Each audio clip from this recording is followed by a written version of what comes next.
Ask مفتی طارق مسعود۔ قرآن پڑھا کر face لینا جائز ہے؟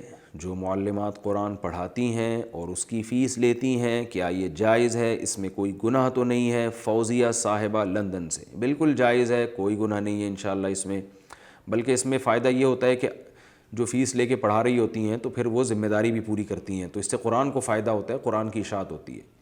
بہت سے لوگوں کو دیکھا ہے فری میں پڑھاتے ہیں تو پھر وہ ٹائم کی پابندی نہیں کر رہے ہوتے، تو اس لیے بہت ہی کوئی غریب ہو تو بہتر ہے کہ نہ فیس لی جائے، ویسے ہی پڑھا دیں، لیکن جو فیس دے سکتا ہے اس سے فیس اس زمانے میں لینی چاہیے۔ دینے والے کا بھی فائدہ ہے، کیونکہ جب فری میں کوئی کام ہوتا ہے تو قدر نہیں ہوتی، تو فیس دے کے وہ پڑھیں گے تو وہ بھی کلاس کی پابندی کریں گے، اور جو پڑھانے والی ٹیچرز ہیں وہ بھی پابندی کریں گی، کیونکہ ان کو پتہ ہے کہ اگر ہم نے اب صحیح طرح سے محنت سے نہیں پڑھایا تو ہمارے لیے یہ فیس حرام ہو جائے گی۔